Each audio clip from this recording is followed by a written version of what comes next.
നമസ്കാരം.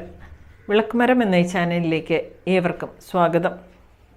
ഏതാനും വർഷങ്ങൾക്ക് മുമ്പ് 2 പെൺകുട്ടികളെ വളർത്തി വലുതാക്കി കല്യാണം കഴിച്ചയച്ച വിധവയായ ഒരു സ്ത്രീയോട് സംസാരിക്കുകയുണ്ടായി. ആ സ്ത്രീ എന്നോട് പറഞ്ഞൊരു കാര്യമുണ്ട്. മാഡം, ജീവിതം അവസാനിപ്പിച്ചേക്കാവുന്ന, കുഞ്ഞുങ്ങളും ഒത്ത് അവസാനിപ്പിച്ചേക്കാവുന്ന അനേകം ജീവിത മുഹൂർത്തങ്ങളിലൂടെ കടന്നുപോയ ഒരു വ്യക്തിയാണ് ഞാൻ സംസാരിച്ചു തുടങ്ങി. ഒരു അയൽക്കൂട്ടത്തിന് ക്ലാസ് എടുത്തതിന് ശേഷം അതിലൊരു ചേച്ചിയുമായിട്ടുള്ള സംസാരത്തിൻ്റെ കാര്യമാണ് ഞാനിപ്പോൾ നിങ്ങളോട് പറയുന്നത്. ഭർത്താവ് 4 വയസ്സും 6 വയസ്സുമുള്ള 2 പെൺകുഞ്ഞുങ്ങളെ തന്നിട്ട് ഒരു ആക്സിഡൻറ്റിൽ മരണമടഞ്ഞതിന് ശേഷം സ്വന്തം വീട്ടുകാരോ ഭർത്താവിൻ്റെ വീട്ടുകാരോ ഒരു സപ്പോർട്ടിനായിട്ടില്ലാതിരുന്ന ഒരു കാലഘട്ടത്തിൽ വീട്ടുജോലിക്ക് പോയാണ് ഈ 2 കുഞ്ഞുങ്ങളെ വളർത്തി വലുതാക്കിയത്. കോഴി തൻ്റെ കുഞ്ഞുങ്ങളെ ചിറയിൻ്റെ കീഴിൽ സംരക്ഷിക്കുന്നത് പോലെ അടച്ചുറപ്പില്ലാത്ത ഒരു വീട്ടിൽ ഈ 2 കുഞ്ഞുങ്ങളുമായി കഴിയുമ്പോഴത്തെ കാര്യം മാഡത്തിന് പറഞ്ഞാൽ മനസ്സിലാകുമല്ലോ. ഞാൻ തുടർന്നു. എനിക്ക് തീർച്ചയായും മനസ്സിലാവും. ചേച്ചി സംസാരിച്ചോളൂ. ആ ചേച്ചി വീണ്ടും സംസാരിക്കുകയുണ്ടായി. വീട്ട് ജോലി കൊണ്ട് കിട്ടുന്ന തുക തികയാതെ വന്നപ്പോൾ ഒരു റബ്ബർ ചെരുപ്പ് ഉണ്ടാക്കുന്ന കമ്പനിയിൽ ദിവസക്കൂലിക്കും പോകാൻ തുടങ്ങി.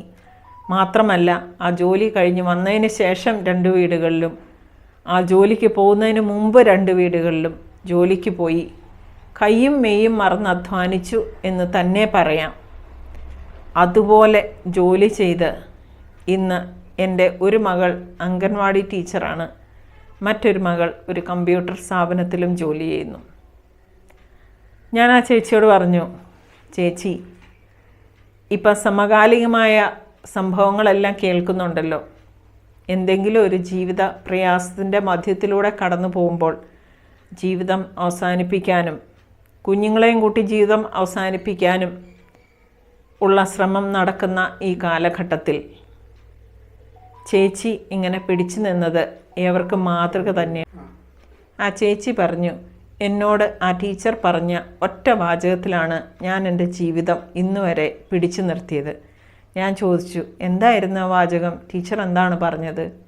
ചേച്ചി തുടർന്നു, ടീച്ചർ പറഞ്ഞത് ഇതാണ്: 1 ലക്ഷം രൂപയുള്ളയാൾ ആത്മഹത്യ ചെയ്യുന്നു, എന്നാൽ 1 കോടി രൂപ കടമുള്ള വ്യക്തി ഇന്നും പിടിച്ചു നിൽക്കുന്നു. അതുകൊണ്ട് എത്ര ബുദ്ധിമുട്ട് അനുഭവിക്കുന്നു എന്നതല്ല പ്രശ്നം, എത്ര നാൾ ക്ഷമയോടെ ആ ബുദ്ധിമുട്ടിൽ പിടിച്ചു നിൽക്കുന്നു എന്നതാണ്. ഞാൻ ചിന്തിച്ചു തുടങ്ങി, ശരിയല്ലേ? ചെറിയൊരു പ്രശ്നം വരുമ്പോൾ ആത്മഹത്യ ചെയ്യുന്നവർ അതിലും കൂടുതൽ പ്രശ്നങ്ങളുള്ളവരുടെ പ്രശ്നങ്ങളിൽ പതറാതെ പിടിച്ചു നിൽക്കുന്ന കണ്ടിട്ടില്ലേ? എത്ര വർഷങ്ങൾക്ക് ശേഷവും ആ പ്രശ്നത്തിനൊരു പരിഹാരം ഉണ്ടാകും. പരിഹാരമില്ലാത്ത പ്രശ്നങ്ങളൊന്നും തന്നെയില്ലല്ലോ. പ്രിയപ്പെട്ടവരെ, ചെറിയ ജീവിത ബുദ്ധിമുട്ടുകൾ വലുതായി അനുഭവപ്പെടുമ്പോഴും ആത്മഹത്യ ചെയ്യാതെ ഒരുപാട് പേരുള്ളത് അവർക്കതിനുള്ള പ്രശ്നങ്ങളില്ലാഞ്ഞിട്ടാണെന്ന് ചിന്തിക്കരുത്.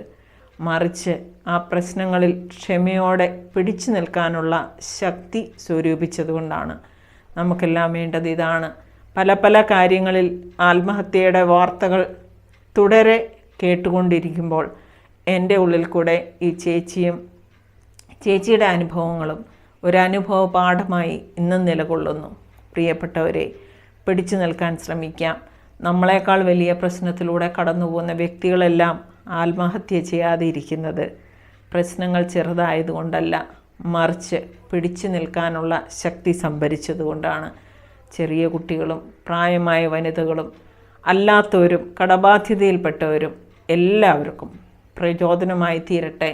പ്രശ്നങ്ങളിൽ പിടിച്ചു നിൽക്കാനുള്ള ശക്തി പകരുന്ന ഒരു സെഷനായി ഇത് മാറട്ടെ. നന്ദി.